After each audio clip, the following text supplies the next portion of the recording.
जय Hind friends. Current affairs की series में आज इस टॉपिक को लेकर के हम लोग उपस्थित हुए। वो टॉपिक है हमारा एक साइंस एंड टेक का बहुत ही इम्पोर्टेंट टॉपिक, और लास्ट 2-3 सालों में ये देखा गया है कि इससे बेसिक क्वेश्चंस केवल और केवल प्रीलिमिनरी एग्ज़ाम में आपके पूछे गए हैं। मेंस में भी आने के वैसे तो डायरेक्ट जो है मुश्किल ही है, लेकिन फिर भी आप इसके बारे में जानते रहिए। आज का जो हमारा टॉपिक है वो साइंस एंड टेक के यूनिवर्स के फॉर्मेशन से रिलेटेड है कि ब्रह्मांड का विस्तार, ब्रह्मांड ब्रह्मांड का निर्माण कैसे हुआ। बिग बैंग थ्योरी आपने पढ़ी होगी ज्योग्राफी में, से आपको पता चला होगा कि ब्रह्मांड का पृथ्वी की उत्पत्ति कैसे हुई, बेसिकली ये। तो ठीक इसी से रिलेटेड करंट अफेयर्स के टॉपिक में ये टॉपिक आपको बार बार जो है सुनने को मिलेगा न्यूज़ में, और उस टॉपिक का नाम है होस्ट पार्टिकल।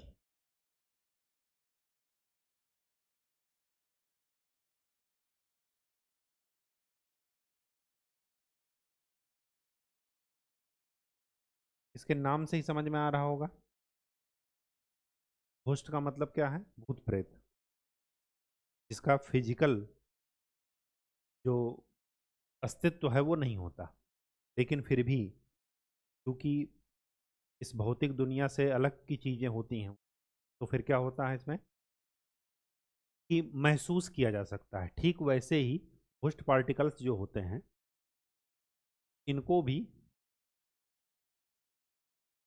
देखा नहीं जा सकता।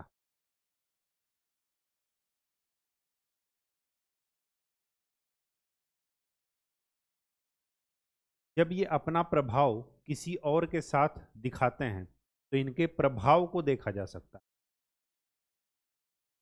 जब ये पार्टिकल्स किसी अन्य पार्टिकल्स या कणों के साथ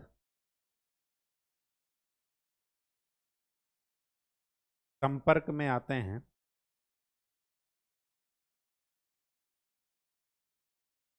तो इनके प्रभाव को देखा जा सकता है। अलग रूप में इनका कोई अस्तित्व नहीं है। ठीक है,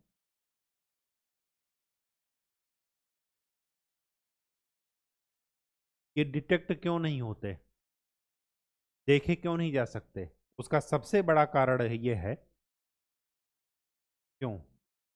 क्यों का सबसे बड़ा कारण ये है, क्या है कि ये आवेश रहित होते हैं, मतलब इनमें कोई चार्ज नहीं होता। जब कोई चार्ज नहीं होता तो ना तो इलेक्ट्रिक फील्ड में इनको डिटेक्ट करेंगे, ना मैग्नेटिक फील्ड में, ना विद्युत क्षेत्र में, और ना ही चुंबकीय क्षेत्र में, क्योंकि हमेशा उन क्षेत्रों में वही पार्टिकल डिटेक्ट हो सकते हैं जिन पर चार्ज हो, या तो पॉजिटिव होगा या निगेटिव होगा। न्यूट्रल तो कोई मायने नहीं रखता। ठीक, अब हमारे पास इन चीज़ों को एक्सप्लेन करने के लिए क्या है, बेसिक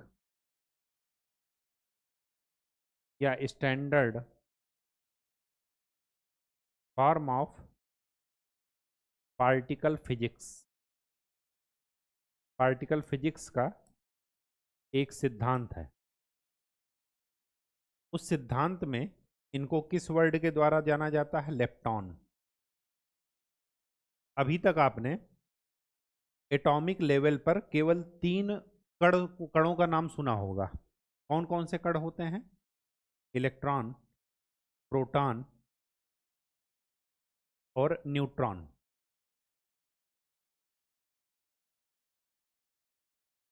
-1 चार्ज, +1 चार्ज, और यहां पर 0। ठीक, अब यहां पर आपको ध्यान में रखना है कि ये तो हैं बेसिक पार्टिकल्स। इसके ये जिससे बने होते हैं या इसके परे भी कुछ पार्टिकल्स होते हैं, उन्हीं को हम नाम दिए क्या? Host particles. जो कि इनके बनने के लिए भी रिस्पॉन्सिबल होते हैं। थोड़ा टेक्निकल वर्ड है, लेकिन फिर भी हमें एक बेसिक लैंग्वेज में देखना है कि अगर हमारे पास एटॉमिक लेवल पर ये 3 पार्टिकल्स हैं, तो इनके भी नीचे या इनसे भी छोटे कुछ पार्टिकल्स हैं जो इनके फॉर्मेशन को बता रहे हैं, और उन्हीं पार्टिकल्स का नाम क्या है? Host particle. उसके एग्जाम्पल कुछ चीज़ें ध्यान में रखिएगा, क्योंकि आपके ऑब्जेक्टिव में यही पूछा जाएगा। नाम दे देगा और ये कहेगा कि ये किस फिलहाल ये न्यूज में किस रूप में प्रसिद्ध हुए हाल फिलहाल में। तो आप उसमें 4 विकल्प में देगा कि ये क्या है, घोस्ट पार्टिकल्स हैं, या ब्रह्मांड के विस्तार के जानने के लिए, ब्रह्मांड की उत्पत्ति की जानने के लिए हमें ये न्यूज में थे। ठीक, तो सबसे पहला क्या है एग्जाम्पल में? Neutrino, quark, lepton. क्वार्क्स किसके फॉर्मेशन के लिए रिस्पॉन्सिबल है? प्रोटॉन एंड न्यूट्रॉन के लिए। ये दोनों कहाँ पाए जाते हैं? न्यूक्लियस के अंदर। और जो न्यूक्लियस के बाहर पाया जाता है वो होता है इलेक्ट्रॉन। और इलेक्ट्रॉन के लिए कौन पॉसिबल है, कौन रिस्पॉन्सिबल है बनाने के लिए? लेप्टॉन। ये इलेक्ट्रॉन के फॉर्मेशन के लिए रिस्पॉन्सिबल। ठीक, न्यूट्रिनो में और भी टाइप के हो जाएंगे। कुछ और लिख लीजिए एग्जाम्पल्स में। टाउ, म्यूऑन, ये भी होस्ट पार्टिकल्स के नाम हैं। ठीक है, आपने बोसान नाम सुना होगा, गार्ड पार्टिकल्स नाम सुना होगा, ये सब के सब क्या हैं? ये इन्हीं के एग्जाम्पल हैं। ठीक है, अब हमें ये देखना है कि इनकी आवश्यकता क्यों है, इनका महत्व क्या है, क्यों जरूरत है इनकी। तो सबसे पहली जरूरत तो यही है कि ब्रह्मांड की उत्पत्ति और विस्तार को समझना। ये आधा ना है, ब्रह्मांड की उत्पत्ति और विस्तार को समझना।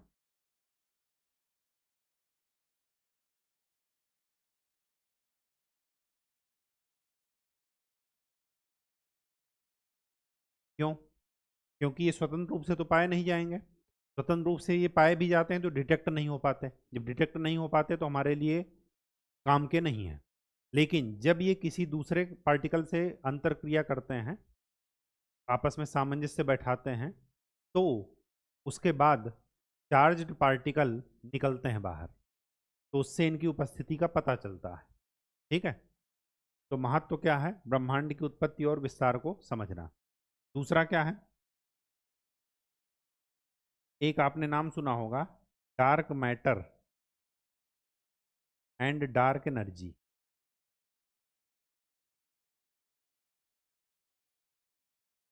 पूरे ब्रह्मांड का लगभग 95% हिस्सा इन्हीं दो मैटर से बना है। मतलब 95% हिस्सा को अभी तक हमने देखा ही नहीं, हमारी समझ से वो परे है। इसमें से डार्क मैटर का हिस्सा करीब 28% है, और बाकी कितना बच गया? 8 7 15 67% के करीब डार्क एनर्जी। ठीक है, तो इसको समझने के लिए भी हमें इनकी ज़रूरत पड़ती है। और इससे इसकी क्या ज़रूरत पड़ सकती है? रिसर्च के क्षेत्र में, चिकित्सा के क्षेत्र में इसका उपयोग कर सकते हैं, कैंसर निवारण में।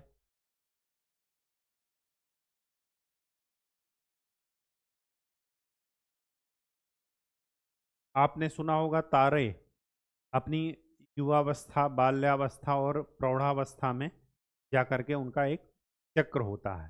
तो तारों की उत्पत्ति को समझने के लिए भी हमें इसकी जरूरत पड़ती है। जब विस्फोट होता है तब ये कण निकलते हैं।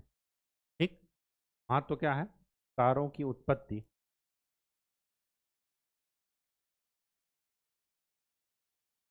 से उत्सर्जित न्यूट्रिनो से हमें इनकी उत्पत्ति का पता चलता है। ठीक, और सबसे इंटरेस्टिंग बात, सबसे इंटरेस्टिंग बात यह है,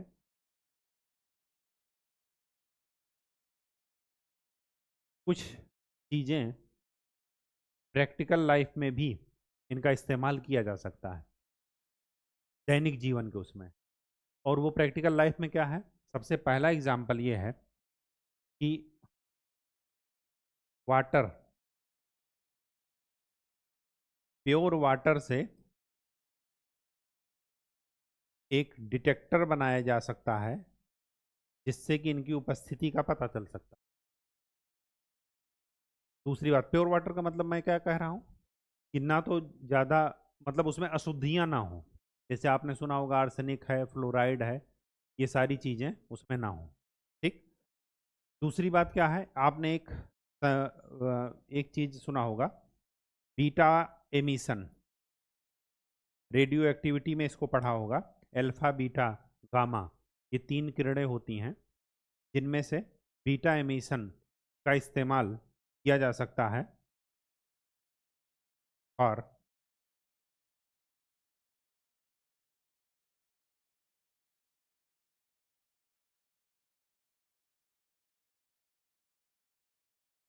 न्यूक्लियर फिजन,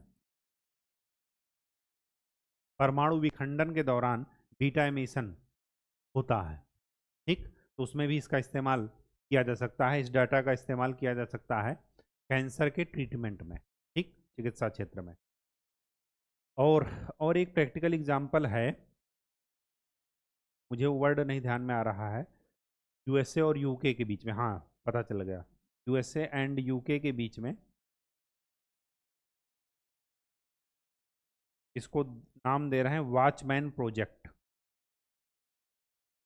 बहुत ही इंपॉर्टेंट, एक उदाहरण के रूप में अगर आप लिखेंगे तो आपका आंसर का इम्प्रूवमेंट, क्वालिटी इम्प्रूव हो जाएगी। वॉचमैन जो है सिस्टम, ये क्या है, इस इस सिस्टम में इसी न्यूट्रिनो का इस्तेमाल किया जाता है। न्यूट्रिनो का यूज किसके लिए करते हैं? एटॉमिक रिएक्टर जो होते हैं, परमाणु रिएक्टर होते हैं, एटॉमिक रिएक्टर के सुरक्षित संचालन और दूर से निगरानी के लिए। इससे क्या होता है कि सेफ्टी बढ़ जाती है। अगर वहाँ पर कुछ ट्रेजिडी होती भी है तो जान मान का नुकसान नहीं होगा, क्योंकि जो मानव संसाधन है वो दूर से उसकी निगरानी कर रहा है। ठीक है, ये सबसे बड़ी बात है। अब चूंकि जब ये इतना जो है चीज़ें एक्सप्लोर हो रही हैं, यूरोपीय यूनियन और विकसित देश इस पर ज़्यादा खर्च कर रहे हैं, आए दिन कोई ना कोई रिसर्च होती है और ये सारी चीज़ें आए दिन न्यूज में बनी रहती हैं, तो भारत क्यों पीछे रहेगा? तो आपको भारत के संदर्भ में क्या याद रखना है कि भारत के संदर्भ में जो न्यूट्रिनो वेधशाला बनी है, न्यूट्रिनो ऑब्जर्वेटरी बनी है, वो कहाँ बनी है? वो बनी है तमिलनाडु के थेनी जिले में। ये जरा ध्यान में रखिएगा, न्यूट्रिनो ऑब्जर्वेटरी वहाँ पर है। चाइना क्यों पीछे रहेगा? चाइना का एक है ट्राइडेंट प्रोजेक्ट।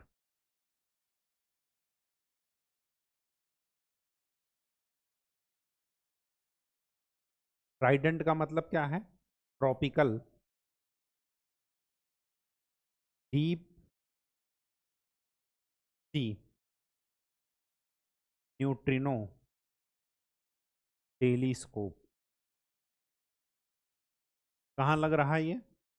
भूमध्य रेखा के पास, जो ट्रॉपिक, वो सॉरी इक्वेटर है, भूमध्य रेखा के पास, दक्षिणी चीन सागर में, साउथ चाइना सी में।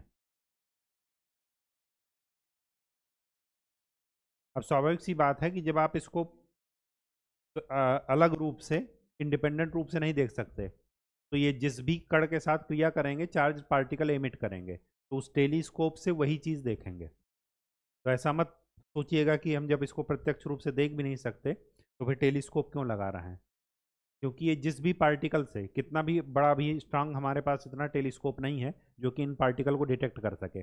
आपने एक प्रयोगशाला का नाम सुना होगा, सर्न, यूरोपीय यूनियन की है, स्विट्जरलैंड के पास है। ठीक है, तो ये जरा उसमें जो है सबसे पहले गॉड पार्टिकल्स 2013-14 के आसपास बोसान जो है वो, हिग्स बोसान आपने नाम सुना होगा, उसको क्या कर दिया गया, उसको क्या किया गया, डिटेक्ट किया गया, जो कि सभी पद अंतरिक्ष में जितने भी पदार्थ हैं उनमें द्रव्यमान के लिए उत्तरदायी है, वेट के लिए, मास के लिए। ठीक है, एटॉमिक रिएक्टर की बात आई तो जरा, लास्ट लेक्चर हमने एटॉमिक रिएक्टर पर ही लिया था, उसमें एक गलती हो गई, गलती मतलब जानबूझ करके नहीं हुई, उसमें जब मैं उसकी रिकॉर्डिंग सुन रहा था तो उसमें एक चीज़ें जो है उल्टा शायद बता दिए। मैंने आपको 3 चरण बताए थे भारत के एटॉमिक जो प्रोग्राम है उसका। पहले चरण में बताया था FBR और PHWR, pressurised heavy water reactor, और फास्ट ब्रीडर, सॉरी, थर्म, हाँ, PHWR पहले उसमें है, फिर दूसरे और पहले उसमें BWR भी है, बॉइलिंग वाटर रिएक्टर। दूसरे स्टेज में क्या था, फास्ट ब्रीडर रिएक्टर या फास्ट ब्रीडर थर्मल रिएक्टर,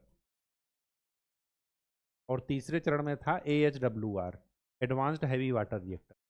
यहाँ पर सिर्फ मैंने ये बता दिया था कि कूलेंट की ज़रूरत नहीं पड़ती, जबकि बताना क्या चाहिए था कि मॉडरेटर की ज़रूरत नहीं पड़ती। मैंने आपको ये एक्सप्लानेशन दिया है उसमें कि मॉडरेटर की ज़रूरत क्यों नहीं पड़ती, क्योंकि यहाँ पर न्यूट्रॉन्स की जो बम्बार्डमेंट है वो धीरे धीरे की जाती है, ज़्यादा तेज़ी से नहीं की जाती। जब धीरे धीरे ही की जा रही है तो उसकी गति को धीमा करने के लिए किसी भी एलिमेंट की ज़रूरत नहीं पड़ती।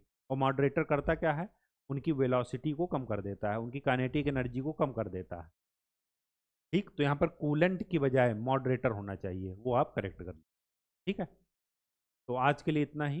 नेक्स्ट लेक्चर में हम लोग किसी नए टॉपिक के साथ मिलेंगे, तब तक के लिए खूब अच्छे से पढ़ाई कीजिए, प्रीवियस ईयर क्वेश्चन देखते रहिए, और कल आपका एग्ज़ाम हुआ है, UPSC सिविल सर्विसेज प्री का एग्ज़ाम, डिस्कस करेंगे अगर ज़रूरत होगी तो। वैसे हमें नहीं लगता, क्योंकि अच्छे अच्छे लोग डिस्कस कर रहे हैं, तो घबराइए नहीं, हमारी राय यही है।